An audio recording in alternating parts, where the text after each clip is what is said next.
And we're live. Okay, aloha and welcome everybody. I'm so happy to be connecting with you live. I am here today to introduce two wonderful souls that are serving this coming August 14 and 15 at Dow Center, Portland. And it is going to be Dr. and Master Peter Hudoba, who will be teaching us about Amituofo and aligning to the heart of Amituofo. And we have also a special person to do an interview with Dr. Peter. Her name is Lydia Harris. And so I've come on to introduce them, and now I'm going to pass it over to both of them, and then they can go from there. Great. Thank you so much. We are here today. I first want to say good afternoon, good morning, good evening, wherever you are. I hope we have souls joining us from around the world today. We're here for a very special interview with a very special Tao science leader. So join us today is Dr. P. See, here I go. I've been practicing all day so I wouldn't mess up. Okay. So we're here with Dr. Peter Hudoba, who is a neuroscientist, a certified master teacher, and certified master calligraphy healer at the Tao Academy. He's a best-selling author and former director of the Shaw Research Foundation that's based in San Francisco. He travels all over the world to teach and lecture about soul, mind, body, and alignment and enlightenment. So welcome. We're so happy to have you here. Thank you for having me on your show today. Thank you. So let's just jump right into it. We're here for a couple of reasons, but I'd like to get started by learning a little bit about your path. So you have said that your two lifelong passions are healing and spirituality. So would you tell us about your history with Western medicine and your history with spirituality, please? So very shortly, I was born in Christian family in Czechoslovakia, and as you see on my age, I was born way before the liberation, and so I was born into a very dramatic times when spirituality was persecuted, and so we had a lot of troubles as a family. No need to go there. I forgave everything. But the thing is that I could not practice the Christianity. And so somehow my heart, my soul was guiding me to find the supplement to it. And from young age, believe it or not, even in country where there was almost no possible sources, I had an interest into Buddhism and Taoism. And it came to me, the books came to me, fragments of the teachings came to me, so I had something to work on. And that was very deep in my heart, that I had to express my spiritual ambitions in that way, whatever I could, not to be known to authorities. And so when I came to Canada, I pursued that. I practiced Christianity, of course, in the church, but I was meditating, and I found absolutely no problem combining whatever point of view I could have to bring me to that connection. So that was my spiritual quest. Finally, I found Master Sha 21 years ago, and I knew right away, this is it. I am staying to the rest of my life. Awesome. So tell us a little bit about your background with Western medicine. So when I was young, already from young age, I wanted to be the doctor. And I read many books about the scientists. I read, was inspired from young age about big names, the Fleming who found penicillin and how it helped humanity. And my heart really resonated with that. And I was 13 years old. I heard in radio story about Dr. Cooper from New York, who was putting electrodes in the brain and was treating people who had shaky hands. And I decided this is what I will do. Wow. Yeah. And so, go ahead. So I wanted to be a neurosurgeon to do those surgeries, and I came to Canada, and in McMaster, I did the research on his patients. Actually, they were still living, some of them. He did originally the work in 50s. So when I came to Canada, I found them and I did the research on them. That was absolutely amazing, like a coincidence of that sort. And I was trained as a neurosurgeon. I did those surgeries and myself, and yeah, I found really something very special in my life. That sounds very exciting. Yeah, and so I was always, as you could imagine, studying Taoism since young age. I was always drawn to acupuncture, energy healing. So I never saw any conflict in that. I was a neurosurgeon, but when I got flu, I put the needles in me, did the qigong. So it's been like this the whole my life. Well, that's very interesting because that's unusual, and perhaps even more unusual that you connected with Dr. Shaw, who has a similar background in medicine and spirituality, and helped develop the concept of Tao science. So tell us a little bit about how you met Dr. Shaw and what it was about his teachings that made you follow him. Yeah, so in 2000, I wanted to find a teacher I can study, and so I put in the Google the Taoism, healing, meditation, qigong, energy, and I was trying to find the people, and eventually we came across Francesco Garipoli. He was a young film director who did a film about qigong masters in China, and he suggested, why don't you connect with Dr. Shah? He's a doctor also, he's young, and like you will resonate. And so we connected. I flew down to San Francisco, and it was a resonation of the first sight. Totally bang on. Right on. That's awesome. That's awesome. So then what was it about him and what he was teaching that drew you in? Well, we were together a few minutes. He asked me why I came. I told him, and he said, okay, that's great. He gave me the suggestions and said, let's meditate. And the first meditation, I was just totally blasted off. So much light was coming. I couldn't believe that, Then second one, I had a mystical experience of like connection to the heaven. I mean, the big beam of light, like 30, 40 centimeters wide, came from heaven and to my heart chakra. I never experienced anything like that. The next meditation, my soul went out from my body, and I was literally experiencing like my soul is flying up by a huge speed, and suddenly I'm way above the earth. I looked down, I could see the earth, I could see moon, sun, the stars around. I was in the universe. Like I reached universal consciousness. And then boom, written right away. I read the books about Yogananda, I read books about monks, and I know these are the real experiences, because Yogananda describes it also when he went into samadhi. So his teacher gave him the blessing and his soul went up the same way. So I knew this is it. And I knew also that takes years, decades to live in monastery to reach this level.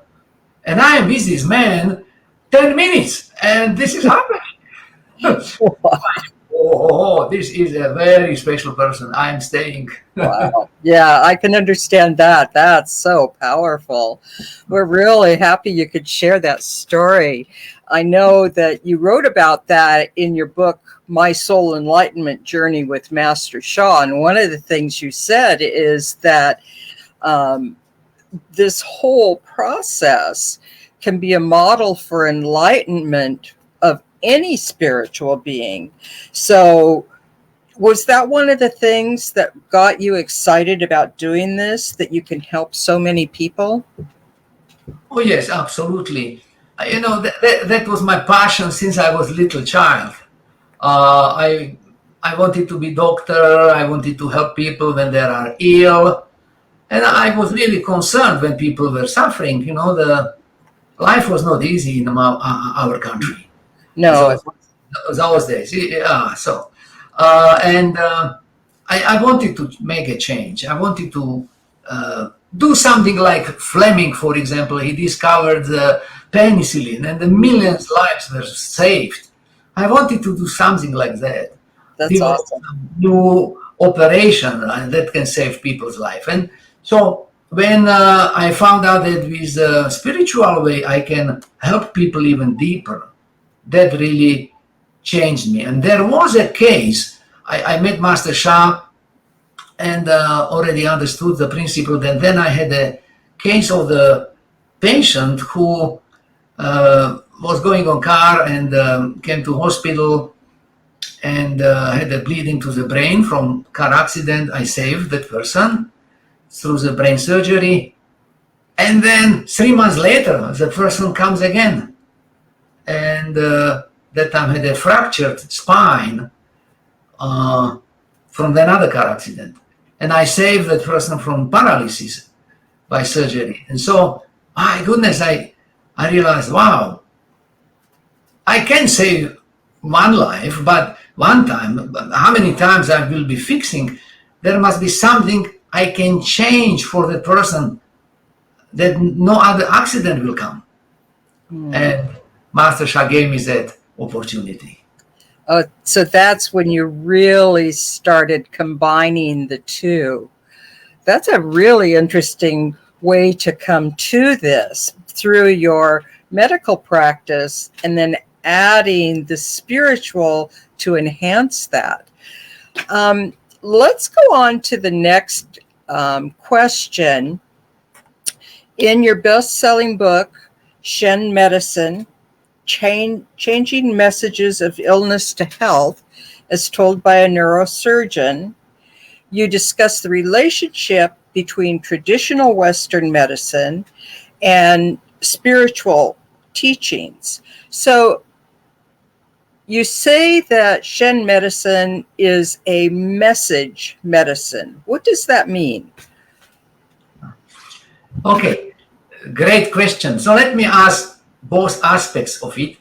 The combination of the spirituality and our conventional medicine. Actually, for thousands of years, we were combined. The founder of the Western medicine, or the European medicine that time, is Hippocrates. Many illnesses are still named after him. For several thousand years, we were taking Hippocratic oaths, how to practice medicine, which he designed. But not many people know that he was a priest. Also, he was a surgeon, he was physician, and he was priest. And the first hospital in Europe was in the island of Kos, where Hippocrates worked as a priest in a temple. So that was the first hospital in the Europe. It was a temple where he combined both spiritual work and treatment by surgery, by medications. And so we were like that for many thousand years, several thousand years, too. Many hospitals are established by church, like in Vancouver. We have a St. Paul's Hospital, we have a St. Mary Hospital, St. Joseph's Hospital. Right. They were started by nuns. So the combination has been there, but in this modern age, unfortunately, we are forgetting that. And the message in the illness, well, message in the illness, we have messages on physical level and mental level. We have messages on the spiritual level. So physical messages are genes. Yeah, we have information stored in or message stored in our genes, and if something is broken, then we get ill. Genetically inherited illness, yeah. Or on mental level, people are abused, children emotionally abused, and they suffer mentally for the many decades. So the negative message given to the mind can damage people, make them ill. And on spiritual level, that's altogether different story. I mean, there are spiritual messages we receive for whatever we have done not kind to others, and then we bear consequences. And so like my client, my patient that had a car accident, why somebody would have one car accident after another? Other people never have a car accident. So there must be something causing that person to have a car accident. And that's that spiritual message. So how then do science and spirituality combine in promoting healing? That's a wonderful question. Well, there are in quantum science there are numerous examples of that. So one is the Majorca experiment. The atom in the mainland Europe was split into two particles, and one was taken and transferred into Majorca, and was influenced by some, I don't know, radiation or something. They detected the change in the particle, measured it, documented in Majorca, but the same happened with a particle that was also in Europe, hundreds of kilometers away. So that's one way to look at it. Another one is experiments which were done in Vienna 2014 with a picture of the cat. The two beams that were split, the laser beam was split into two, and in front of one they gave the picture of the cat. Second beam has created that picture. In standard physics, this is impossible. That beam of light can create a picture. It cannot. It's physically impossible, but it did. So they are quantumly entangled.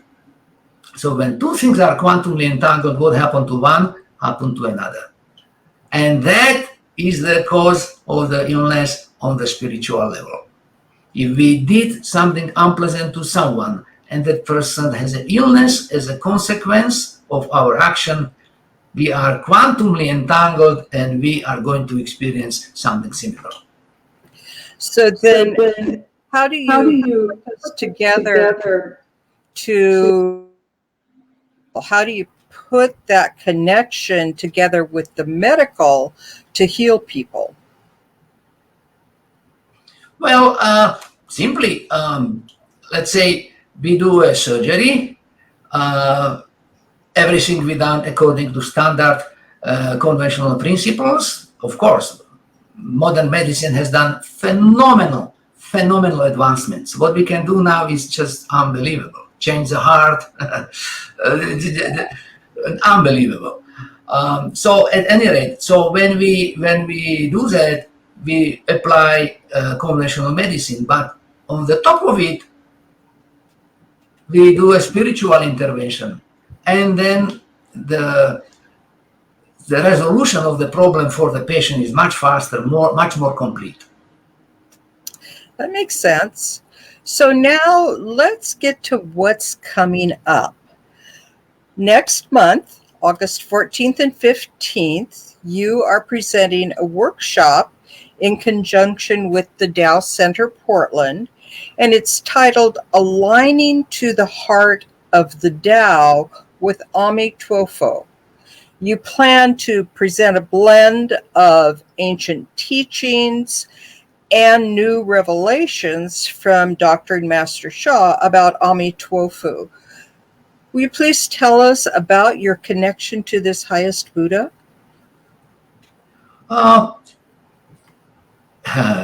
Amituofo is one of the most well-known Buddha in Buddhist tradition. So every Buddhist knows about Amituofo, and I learned many years about Amituofo. So when I came, I lived for a short time in a Buddhist monastery in Lafayette, in California. I was a Buddhist monk. And our greeting was Amituofo. You walk on the corridor, you meet someone, Amituofo, and the other person say Amituofo. So everybody knows about Amituofo in Buddhist tradition. So that become like that mantra and practice with Amituofo become very normal in my daily routine. And then Master Sha has helped me, for which I'm extremely grateful. He helped me to develop a very special connection with Amituofo through his blessings and special spiritual intervention. So I am very closely aligned with Amituofo Buddha. And so tell us what participants in your workshop can expect to learn. We teach something for everybody. So there are basic explanations about Amituofo, about the Pure Land, where Amituofo resides, and then techniques about some teachings also about history of Amituofo, and then his teachings. He also gave some teachings, and so that is recorded. And also we will be teaching the some techniques, how to practice, how to make the connection with Amituofo, how to use that connection for our spiritual quest towards enlightenment. And so that's the main teaching. And then, of course, there are blessings that are given to speed up the enlightenment process. Right. So the purpose then sounds like, in addition to teaching about this great Buddha, you're also passing along information about how we can get closer to him, to where he is. Tell us a little about that. You know, this is basically something which every spiritual practices are doing. If you are Christian, you spend lots of time connecting with Jesus, and there are many different techniques, incantations, prayers, songs, chanting, spiritual rituals in Christianity, how to connect with Jesus. So the same principle is in this what we teach with Master Sha, that there are special techniques. There is meditations, there are invocations, there are mantra that we chant, and we connect this way with Amituofo. And the same is in Christianity. People, they expect Jesus would help them through whatever they pray for. We also utilize the power and connection with Amituofo for our meditations towards the spirituality. So we ask Amituofo to help us to have a deeper meditation, elevation, and so forth. Okay. So what's the bottom line that you want the participants to walk away with after this 2-day workshop?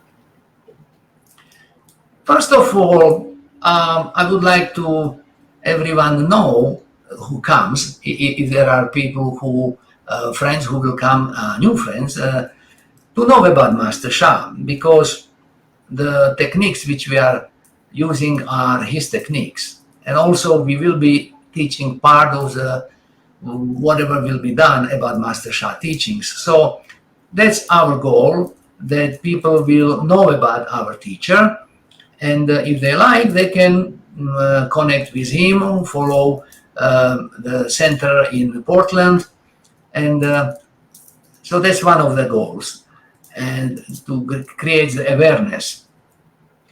Second one is that during the practices in the group, there is a particularly strong field. None of us can do it alone, but when we are as a team, as a group, we combine our strengths, and then also response from the heaven, from Amituofo, is much stronger. And the light comes, the very pristine frequencies come that clear our blockages, like we have something in the heart, we feel grudge to someone, that can be cleared, or our mind become more open and purified, and so our process of enlightenment can speed up. So that's these two goals are the most important. They're pretty exceptional goals. I am so excited to meet with you again at the workshop and just take in all of the wonderful teaching that I know you're going to give us.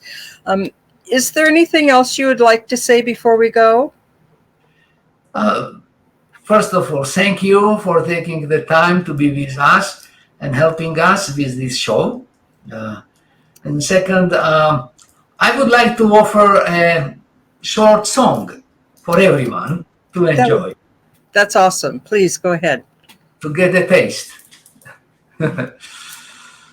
So sit down straight and open your heart to Amituofo. This is going to be Amituofo workshop, so open heart to Amituofo and just enjoy whatever comes. Namo Amituofo.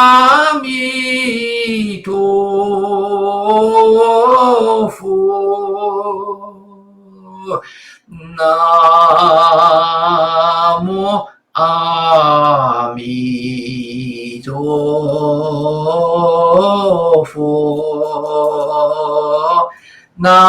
Namo Amituofo.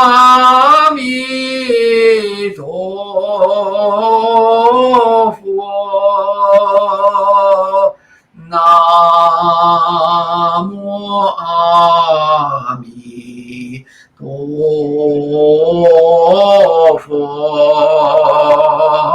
Namo Amituofo.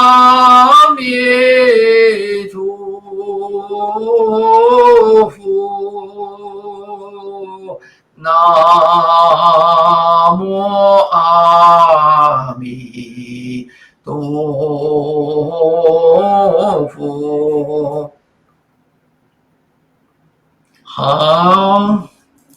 Thank you, Amituofo. Thank you. Thank you so much, Master Peter. It has been a joy speaking with you. And as I said, I look forward to joining you on August 14th and 15th at the workshop. Thank you very, very much.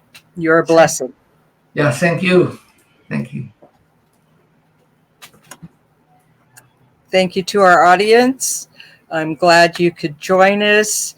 And please join us on August 14th and 15th with Dr. Hudoba. We are going to have just an exceptional experience. We look forward to seeing you all there. Thank you.